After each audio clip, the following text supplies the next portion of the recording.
Hey, what's up, everybody? Welcome to another edition of Established the Run's NBA Injury Report Analysis Show. I'm Drew Dinkmeyer, here with Mike Gallagher to walk you through tonight's 8-game slate in the association, night before in-season tournament night.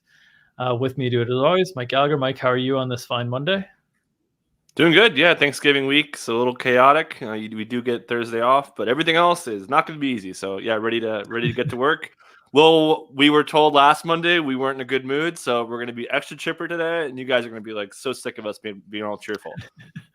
We're going to try our best. Try to be thankful for the slate that we have in front of us, and as always, a healthier NBA is a better NBA for us. Let's break down the injury report today. Let's start with the Boston-Charlotte game. Boston on the second night of a back-to-back here. Derek White and Al Horford listed out for rest, and Derek White for personal reasons. What are your expectations on how Boston's rotation looks tonight in the absence of White and Horford? Yeah, so back-to-back. Should note that Kristaps Porzingis got dinged up. We saw him miss a game last week for a knee contusion. Not in the injury report. Good sign there. Also, Jaylen Brown basically was more or less game time yesterday. Had an adductor, which I thought he was going to sit. Usually you have an adductor for a good team. They usually opt to sit you. So mildly surprising that neither of those guys are in the injury report. Obviously, you need to replace Derek White's starting lineup spot, which should be, I would say, Sam Hauser. They've kind of gotten to him when they're missing anyone. I think he kind of fits. I wouldn't be shocked if they do go to Peyton Pritchard here, but I think Sam Hauser's got to be the favorite. Without Horford out, it would have been Horford if they had him, but he's also out. So yeah, obviously the matchup couldn't get any better. The Hornets are dead last in defense. Sure, maybe Charlotte can hang around. We'll talk about them in a second, but just a huge spot for really anyone on this team with how poorly the Hornets are defending right now. Yeah, I think if Terry Rozier was available, it might be more of a reason for Peyton Pritchard to crack the lineup. But with Terry Rozier out in these kind of bigger lineups that Charlotte's running, it certainly makes more sense for Hauser from my perspective as well. On the Charlotte side of things, their injury report is full. Nick Richards is out in concussion protocol. Terry Rozier is still out with that left groin strain. Cody Martin out with a left knee injury. James Bouknight out with left knee surgery. So we've seen some pretty tight box scores from Charlotte of late. That's a tight one there that you've put on the screen here, which is 9 players and only 11 listed as available. What are your expectations for the Hornets tonight? Yeah, it should be the same situation here. LaMelo starting, Brandon Miller at the 2, Gordon Hayward should still start, PJ Washington and Mark Williams. We've seen more minutes out of Mark Williams recently, which is good to see with Miles Bridges in the mix. This is obviously largely tied to Nick Richards getting hurt 2 games ago, missing the last game. So yeah, no more minutes limit for Mark Williams, so it should be pretty safe. Obviously, Miles Bridges coming in and producing. He's been playing mid-30s minutes in the 2 games he's been available. Pretty strong usage, pretty strong role. Again, they're comfortable going small. You see that there's no backup big man. They'll have JT throw out there for a little bit, but not a lot. They want to get Bridges mid-30s minutes. There was a comment from Steve Clifford on Saturday that they wanted to up him from 34. So yeah, they're clearly ready to play him a ton. Mm-hmm. We saw him kind of cut into the closing minutes as well. So yeah, I think Miles Bridges is in a pretty big spot from a role perspective. Arguably one of the best bench roles in the NBA. Takes a teensy bit of upside off Brandon Miller, who's apparently just cooking the Knicks all the time now, other than when he rolls his ankle. Sad, still tilting that one. But yeah, PJ Washington, we saw big high upside minutes out of him. Coming down a little bit here. Matchups were pretty crappy for him the last couple, so not a good matchup here by any stretch with how good the rim defense is. But I think PJ could kind of turn it around. And again, just really tight rotation. We do kind of love it with the bad defense, and hopefully they can hang around. Don't know if they can though. Boston's just rolling. Yeah, I think we should shout out Brandon Miller. I think it was like 2 summer league games, and everybody was like, he's done. He's terrible. He's been pretty good. He's kind of lived up to expectations as the number 2 pick in this draft class, and 14 points, 4 boards, 1.5 assists a game on 47% shooting, 33% from 3, a little bit worse than you would expect. You'd expect probably 35+% given the way he shot it in college. You'd expect maybe a little bit more ball handling role, but I think that'll continue to grow. So good things for him. Certainly Bridges' return does muddy the waters on PJ Washington, Gordon Hayward, Brandon Miller in terms of their individual upsides, but it is kind of a big deal to have no Nick Richards in terms of just taking out that usage, taking out those minutes to open up a way to play kind of those smaller combinations, which is very comfortable. The Celtics team that's going to play a lot of small switchy stuff kind of anyway. So should be a good offensive environment there tonight. Let's move to Denver and Detroit. Denver on the second night of back-to-back, but already filed today. Jamal Murray remains out with right hamstring strain. There was reporting over the weekend from one of the Nuggets beats, from actually one of the Nuggets telecast guys, Scott Hastings, who basically said that there was a tweet posted where he had done a report where he said that Jamal had been working out really heavily on the road trip. He asked, like, since he's on the road trip, is there a chance that we're going to see him soon? And he had 2 consecutive really good workouts. It sounded like they were getting closer. The immediate out tag is a little bit disappointing, honestly, because I was thinking we might get the questionable tag today and then like game time decision, but maybe we'll hit that next time. In the absence of Jamal Murray, we've seen kind of the bench pieces rotating around. They got worked by Cleveland yesterday. Jared Allen was incredible. Jokic holding him to 18, 10, and 7, which at this point is like the worst game Jokic could possibly have, is like 18, 10, and 7. So the Cavs were great in their absence of Donovan Mitchell. Still without Jamal Murray here for the Nuggets. Any other notes on the Nuggets rotation? No, just the second unit's kind of a mess. Mike Malone can't really find anyone he's confident in.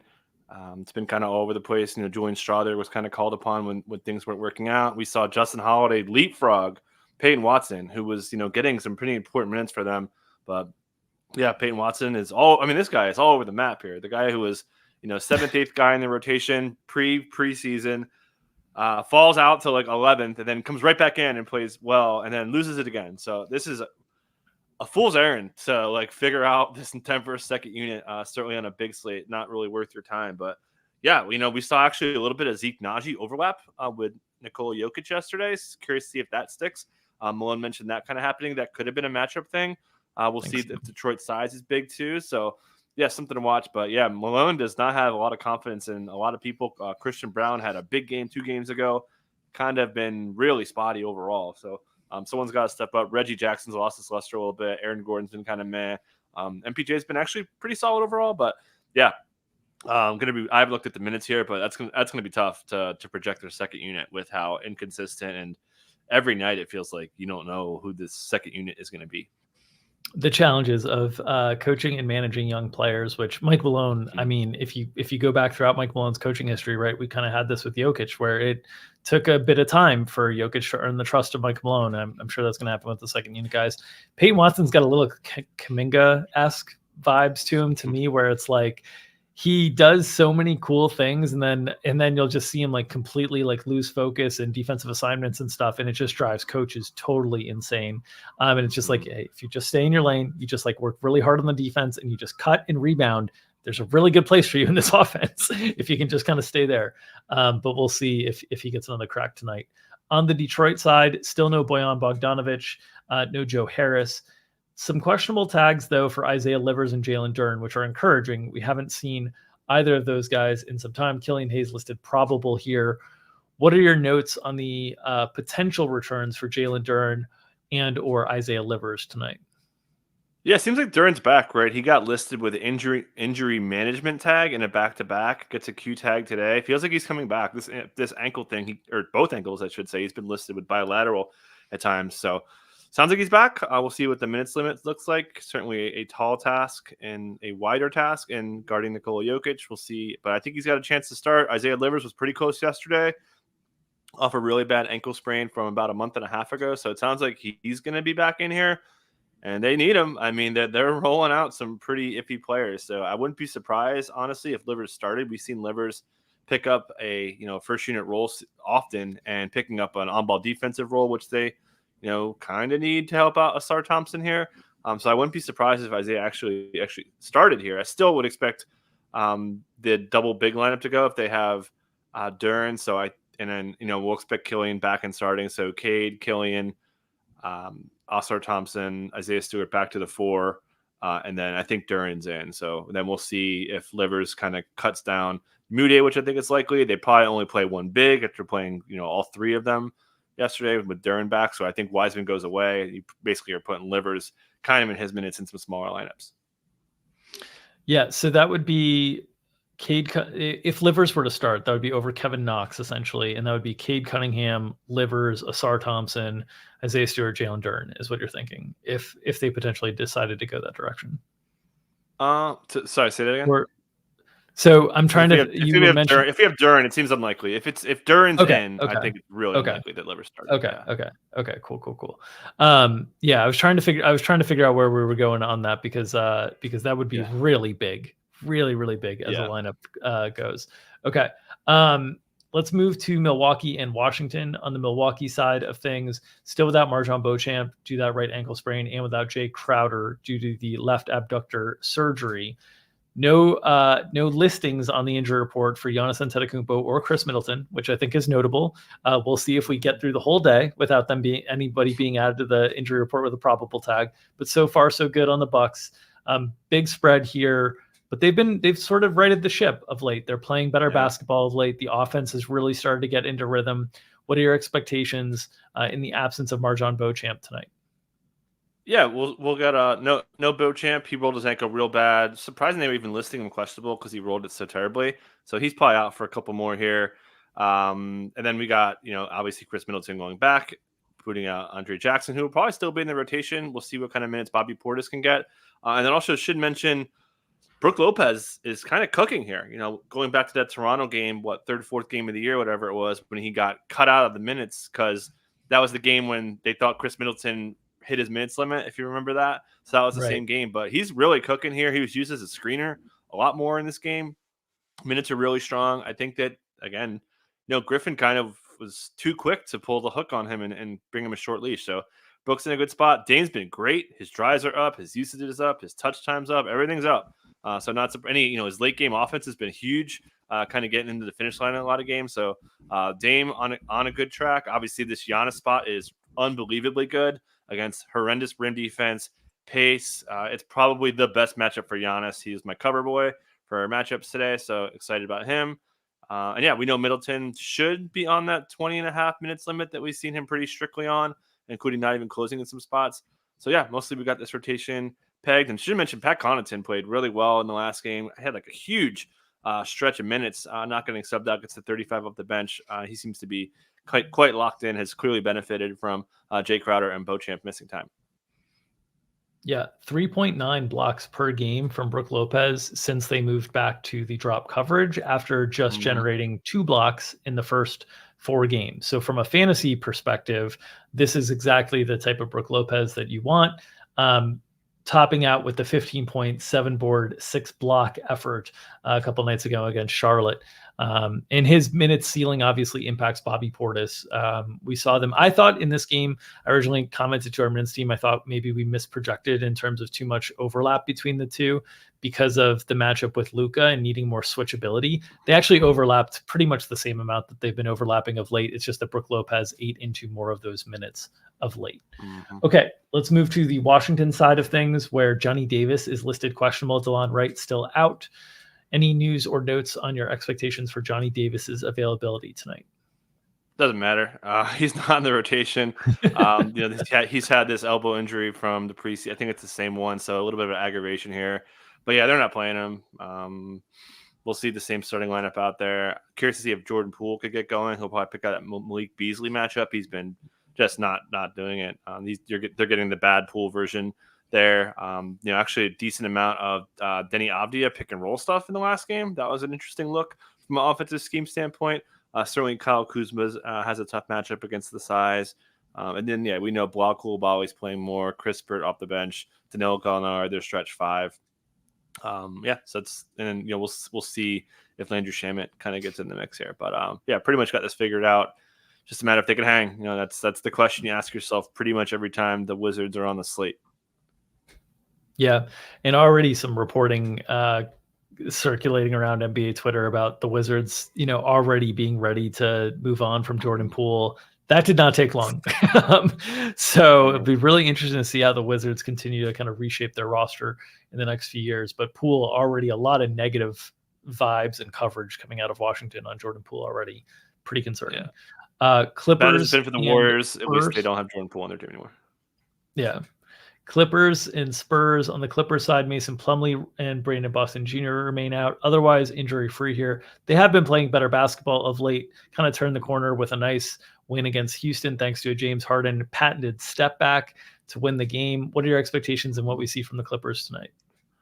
Yeah, really nice win. Shout out to us. We said, try to catch a live line a little bit lower, and you and I did. Got some money line action, so hopefully people got shout out on. to the people who took Houston plus 7 too, like from the start. Yep. The bet that looked like the suckers bet, they cash it. So shout out to everybody on this one. Yeah, everyone except for the books, which we never shot the books out on this. If Claff would ever be on, he'd be going for 2 minutes. But let's move on. So shout out Claff. So obviously the starting lineup, huge change. Russell Westbrook's minutes cratered. Usage spikes from Kawhi and PG in the upper 20s. Really, pretty big roles, big minutes, all the good stuff that we love to see. Zubats plays through a back injury. Looks pretty much fine. Man's minutes are mostly cut down. Norm Powell benefited. Tighter rotation. Daniel Tice makes his debut as well. They don't run as much small ball stuff, which was a mild surprise to me. But yeah, again, this is just great.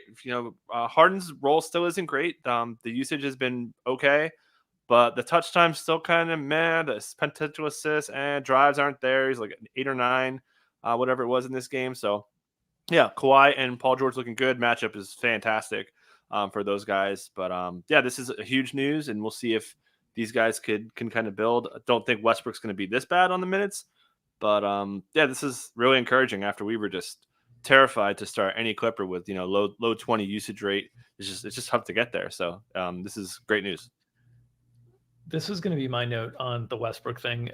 Alperen Sengun played 34 minutes in this game. Zubac's getting up to 35. I think that's a little bit of just like, we don't trust anybody else out here to try to defend Alperen Sengun. And so I think a matchup against San Antonio, now Zach Collins had a huge game over the weekend, has been playing really well of late. He generally doesn't get up into the 30s though, minutes wise. So I think we'll see Zubats scaled back. And I think, Zubats will get returned to more of a normal, 28 type minute role, whereas Westbrook will still have room to get up to the low 20s. I think that's what we're going to see. But certainly a question mark going forward, since it's the first time we saw that. Is that your expectation for where we ultimately see stuff settle on like the Zubats Westbrook? Because I think those minutes are the most push pull with those two. Yeah. So interest, just to add the Tice part in the mix. Ty said he wasn't in game shape, so I think that also worked in Zubats' favor. So upper 20s minutes is kind of where we're at there, and they want to play small. We know Tyler loves it more than most coaches, so definitely think that this elevated, and he's playing through injury. There's a lot of ways that Zoo's minutes could kind of fall apart, and we were pretty lucky to hit it under 19.5. Yep, yeah, ran good there. San Antonio side, a lot of the guys listed available tonight. Dominic Barlow, City Sissoko, Serge Jabari Rice, Blake Wesley, all these G League guys listed available. Devin Vassell listed out with that left adductor strain. It's been a frustrating situation with Vassell. It feels like he was brought back a little bit early, and now we're kind of paying the price for it. What are your expectations tonight? Do we continue to see Julian Champagnie in the starting lineup? And in general, what are your expectations for the Spurs tonight? And yeah, not great on Vassell, right? We saw that injury a couple weekends ago. Pop City's out for a while and then comes back quick, missed less than a week and was on a hard minutes limit that first game and then got full. Apparently they ramped him up too quick. Now he's missing his third game, so that's not good. We'll see if he's out for a little bit longer. I would expect Julian Champagnie to start. I wouldn't be surprised if they go to Branham here. I just don't think Champagnie's that good. It's one of those two guys. I guess I lean Champagnie because that's the way they've gone. As you mentioned, they did call up their guys. They were listed as out earlier. So we'll see if Blake Wesley can maybe sneak in there. I kind of doubt it since Trey Jones is fine. But, the starting lineup's going to be one of those two wings as I mentioned. We'll definitely get Trey Jones in there. That other one who doesn't is off the bench. Jetty Osman and Doug McDermott. With we'll see if they run Charles Bassey out there. They might not. They might just run kind of a wingy matchup, especially if they do run, smaller stuff. Maybe we see some more Wemby at the 5, and Wemby's minutes have been pretty strong. They've been, climbing into the mid-30s if you can avoid blowout or fouls. Yep. All right, let's move to Miami and Chicago in a rematch of one of these sick games that the Chicago Bulls keep playing at home. They open the game scoring 1 point in the first like 7 or 8 minutes, down 20-1, rally all the way back to come back and win. Shockingly, in non-Bulls typical fashion of just bombing threes late. 3-point basket after 3-point basket, finishing off with DeMar DeRozan with a 3 to win the game. Heat's injury report fairly clean here without Jamal Cain, Tyler Hero, Nikola Jovic, in the G League guys. No probable tags, no available tags. Miami's usually been listing like every guy on the injury report. So it seems like we're fairly clean and good to go here. What are your thoughts and expectations on the Heat's rotation tonight?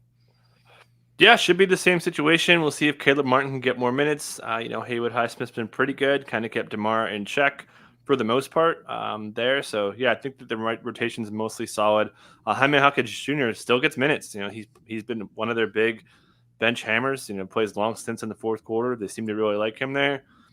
Jimmy's minutes have been pretty strong. Bam's been off to a really, really strong start from a minutes usage, touch, all that, driving more, all that stuff. Bam's been making more free throws, making them as well. So Bam's off to a really good start.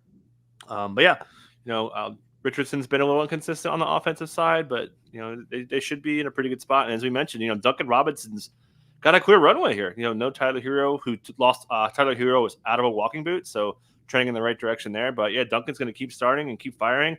We know the Bulls are a huge 3-point funnel, so I'm interested in Duncan, who again this on-ball role from Duncan Robinson with more driving, more passing.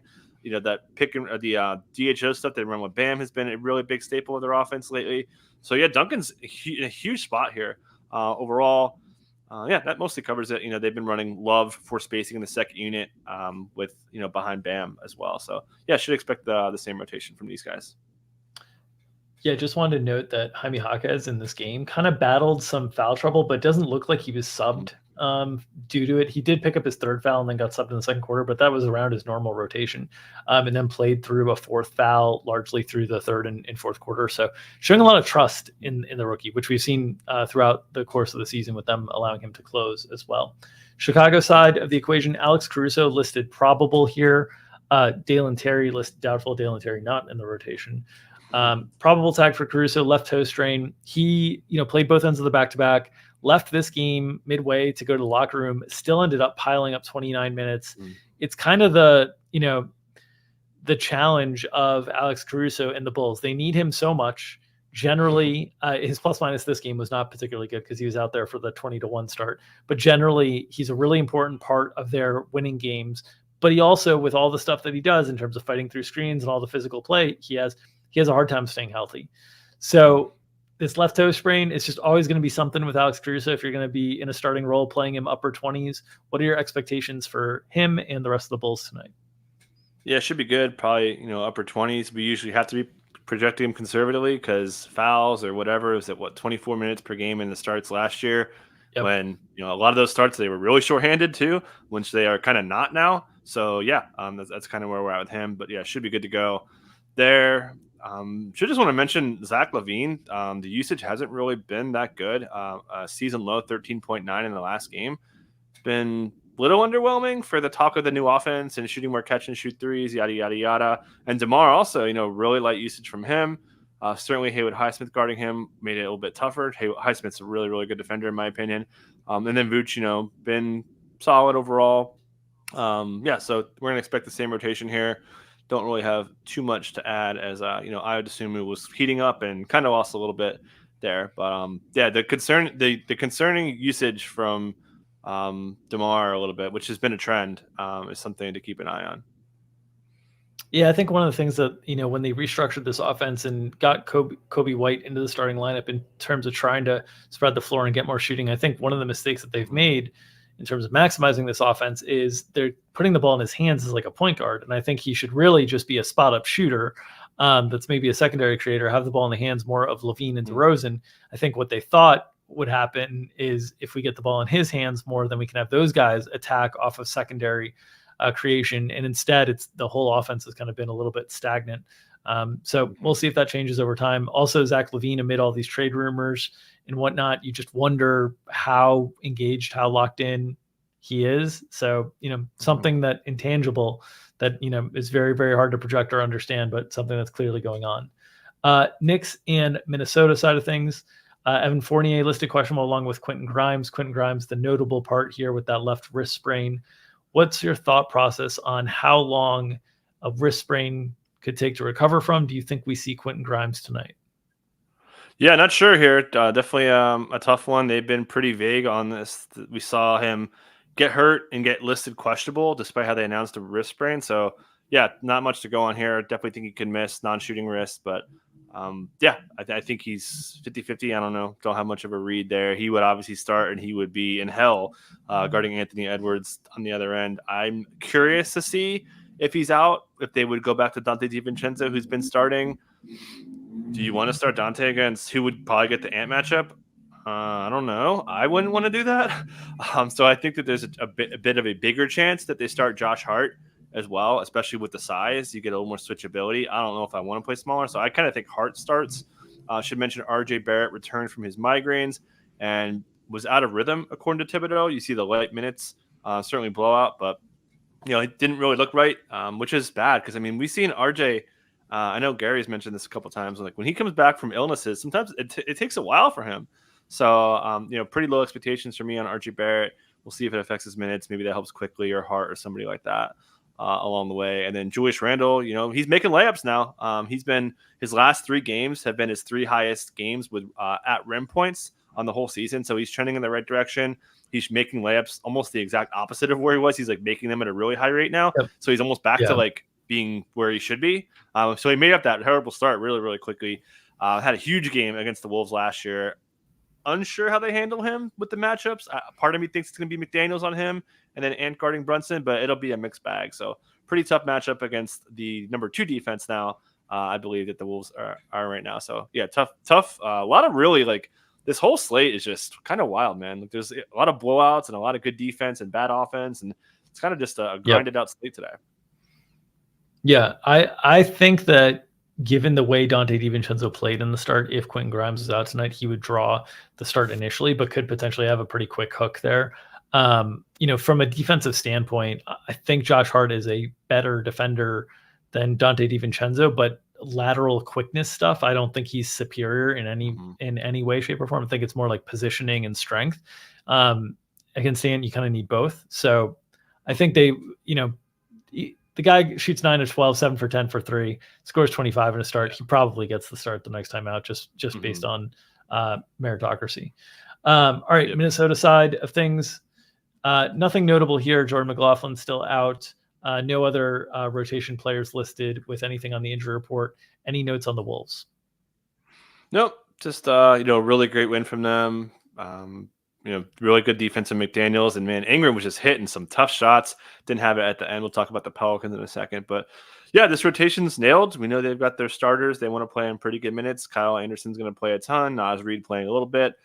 Shake Milton, clearly the 9th. Nickeil Alexander-Walker's minutes have come back, but yeah, it's kind of mostly going well for the, I believe, first placed Minnesota Timberwolves in the West. So yeah, it's been going great. Yeah, Western Conference leaders at 9-3. Cat was incredible in this game, picking up. Both he and Ant were in foul trouble at different points, but Cat, I mean, that line 10 for 11, 29, 6 and 9, just doing it all and hit the game winner as well. So shout out to Cat. It was an awesome performance for him.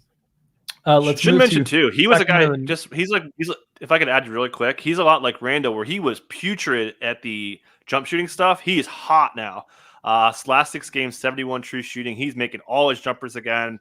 Again, this major regression for these guys who couldn't make layups and are making them, and guys who couldn't make jumpers and are making them now. Yep. All right. 2:30 injury report coming, so we'll see if we get this information here as we go through it. But Sacramento, as I lose my place, Sacramento and New Orleans tonight. Sacramento on the back end of a back-to-back here, have not yet submitted their injury report. Waiting on it here to see if we get it in a second now. But Kevin Huerter, they did get it. Huerter's questionable. Okay. Sasha Vezenkov's questionable, and that's no Keon Ellis, ankle sprain. That's still no Alex Len, still no Trey Lyles. So okay, so fairly straightforward in terms of no Keon Ellis means Davion Mitchell gets back into the rotation. Vezenkov, those minutes are a little bit less clear, and then Huerter obviously missed last night's game as well. So any indication on whether you think we'll see Kevin Huerter back tonight? Yeah, finger injuries doesn't sound like it's serious. So yeah, tough one to read. Kind of like Quentin Grimes, these hand injuries, back injuries, their illnesses are a little tough to read. So we'll see. Obviously, Chris Duarte will get the start. Played pretty well in the last time. We know that they were considering even starting him in the preseason when that upset Kevin Huerter. At least you can argue that's what happened. But yeah, so it would be Duarte starting again if he missed. With the Sasha stuff, I think they would probably just go small. Well, certainly they would bring in McGee for the non Sabonis minutes, but I think they could run small. Run Harry B, Keegan for those 4 minutes and fill in guards, so that could kind of help out Malik Monk a little bit. Maybe we'd probably give Kessler Edwards a couple minutes as well. We know he's been run as a 3/4, so I think those guys would benefit as well. I kind of think that regardless, they're going to sit Sasha. Just from the comments from Mike Brown saying that he's like fouling and making mistakes there, it seems like he was kind of already a little bit on thin ice, especially against a team that's going to want to attack the paint with Zion and all that. So I kind of think there's a chance Sasha sits regardless. Yeah, the other thing I note here is just like really big minutes ceiling from the starters. You can see this game was largely in hand. They were up, double digits throughout much of the fourth quarter, and we got everybody into the mid 30s. You can see by just the sheer number of guys that they played here, those are blowout minutes, right? Most teams are not playing what is this, a 12-man rotation? So we could have seen 37, 38 from some of these guys. And we saw that last week as well in that game against the Lakers, where they're up 24 going into the fourth quarter. De'Aaron Fox still plays like 38 minutes.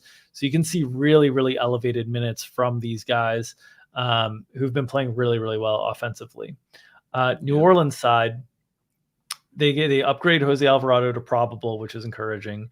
Matt Ryan listed questionable with right calf soreness. They're still without CJ McCollum, Trey Murphy, and Larry Nance Jr. So we finally get the return of Jose Alvarado tonight. How does it impact things in a Pelicans rotation that was also very tight last game without Zion Williamson? They get him back tonight. Yeah, Alvarado's been out for like 250 days because had the season-ending injury last year, rolled his ankle in the preseason. So it'll be nice to see Grand Theft Alvarado back out there in a good spot for it, against this pace team. We'll see if we see the Grand Theft Alvarado sneak attack steals, which has been we've been missing that, and it's been a while since we saw Jose, as I mentioned. So I think he comes off the bench given his time off. They seem to like this, obviously they have Zion back as well. Should mention that. So they're going to probably start with the double on-ball defensive lineup of Dyson Daniels, Herb Jones, probably getting the De'Aaron Fox assignment, Brandon Ingram, Zion, and Joe Val. Joe Val's been playing pretty well here. The minutes have been really strong. Yep. Certainly, Zion the last game helped them there, but even that aside, his minutes have been holding up.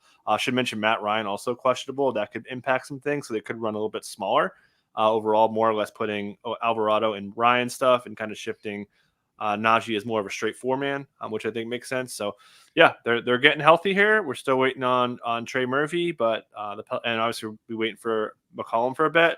But, yeah, very excited to see Alvarado, who we are probably going to be real light in minutes. I'd probably put him like 15, 16, 17, just because he's been off for so long. But, yeah, I think we're kind of in a good spot there. Seems like a very good spot for Joe Val's minutes to be pretty secure as well, with no Larry Nance and the matchup against Domantas Sabonis, kind of a big body. Obviously, you risk the foul trouble. He got into foul trouble last game, still got to 30 minutes.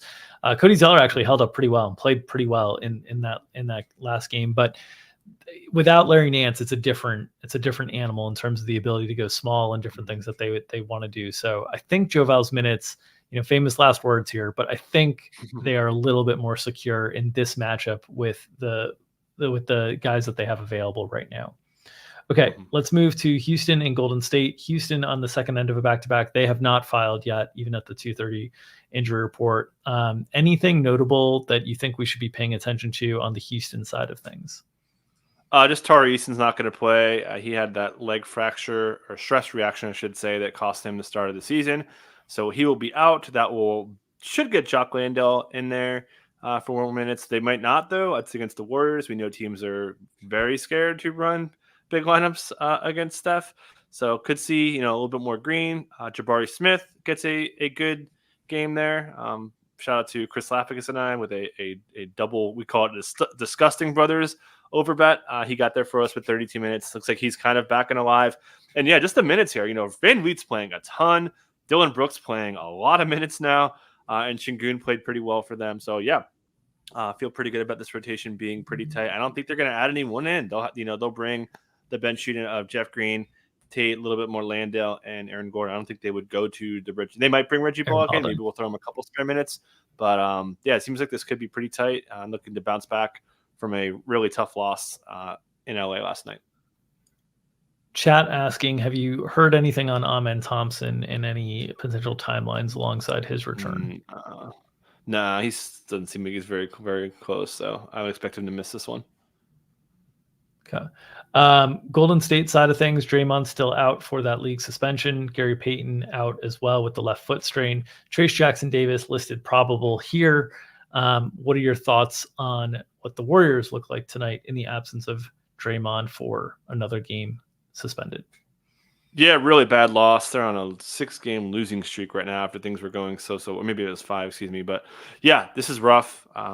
They wanted this game and they blew it. They had an 18-point lead. It evaporated quickly in the third quarter. And then just, the Chet 3-pointer foul, that classic, up 3 with a couple seconds. Like, why aren't you fouling? I think Kerr's going to get a lot of scrutiny for that. I haven't watched any national TV stuff, but really bad call not to foul. Huge shout out to Chet for hitting that and giving me some money for OKC money line stuff. But yeah, I think they're going to start the same. I mean, just the minutes here again, they're obviously overtime, but they ran him up there pretty good. I should mention Andrew Wiggins. It looks like he's kind of coming after it took really all season, but the minutes have been strong, coming off a really good offensive game. There, just not a lot of trust. Kerr, we always see he's searching for guys, but the Kuminga stuff's been kind of spotty. Moses Moody's kind of in the doghouse. They did get Corey Joseph to go away, which is basically what Kerr said when they have Steph and CP3, they're not going to play Corey Joseph, so he kind of went by the wayside. And then Klay Thompson's been terrible. Like, I don't know why this guy's playing this many minutes. He doesn't deserve them. He's been really bad defensively. The shot selection's been bad. Don't think there's really anything we could do with it because Kerr's just going to keep playing him. But yeah, I think Kuminga should take his minutes at this point. Not all of them, obviously, but I think that Klay Thompson's minutes should come down. That's certainly not something we can project. But did just want to note that Klay's been quite bad. Yeah, without Dre and without Gary Payton, I mean, they're down to 9 or 10 guys that they would even consider playing. So they're pretty thin naturally, and that's going to lead to some more condensed minutes, which is a good thing from a DFS perspective. It is a concerning thing if they are not resulting in wins because, as we talked about before with these older veteran teams, if you start piling up the minutes over and over again, you just tend to run into potential injury issues down the road. That's it. I do notice that the Magic filed already for tomorrow. God bless the Orlando Magic. Really appreciate. They are so on top of the injury report, except the Markelle Fultz night when they announced him out after the game started without being on the injury report. Other days, they're days out in they're the first. They're always first. Well, they're always first with when they're. So I used to work for RotoWorld. They would always announce their starting lineup like an hour and a half before or an hour and 45 minutes before. And that was like, okay, when I would do news shifts, to be like, okay, the Magic filed their starting lineup. That's when I'm about to get busy. Like that was my okay, lock in mode. But yeah, that's great. They have I've been joking that their injury report guy probably had perfect attendance in high school. Just go on the extra mile and you're gonna get it. So or her could be her. So yeah, shout to them. Yeah. All right, that'll do it for this edition of Established Run's NBA Injury Report Analysis Show. Content scheduling note this week, there are no NBA games on Thursday, so we will not be doing a show on Thursday. We'll be doing shows on Tuesday and on Wednesday and on Friday. But if you're looking for us on Thursday to interrupt your Thanksgiving dinner conversation when Uncle Pete brings up the politics, I'm sorry, we will not be on the air. We will be back on Wednesday, though. Tomorrow's edition of Established Run's NBA Injury Report Analysis Show at 2 o'clock Eastern. As always, join us then. If you want notifications for when we go live, you could subscribe to this YouTube channel and get them. Whenever we do go live, they'll let you know. It also would help us to continue to grow this channel. If you're enjoying the content that we provide that's free and you are interested in checking out some of the stuff that we have behind the paywall, you can head on over to establishedrun.com/subscribe-MBA for more information on our in-season DFS package or our NBA props packages. Both have more detailed information over there. You can catch stuff like our live shows behind the paywall where we break down the DFS slate. Tonight, myself and Gary Hartman will be doing that at 5 o'clock Eastern. Mike Gallagher's matchups column, which is already live on the site today. Rich Pateka's leverage column, which goes out once a week talking about how to attack tournament strategy, and of course the projections, which we are updating constantly each and every day. So check out if you're interested in subscribing to any of our content, establishedrun.com/subscribe-MBA for more details. If you enjoy the content that we're providing here on this channel and you want to keep it going, please consider smashing that like button. It helps feed the algorithm, which helps us feed our families and allows us to feed you the NBA injury information and analysis you need to set your DFS lineups, make your spread bets and prop bets, so on and so forth. So feed that algorithm. It's a good week to get full. The algorithm needs to get full too. Nom, nom, nom, nom, nom. We'll see you tomorrow.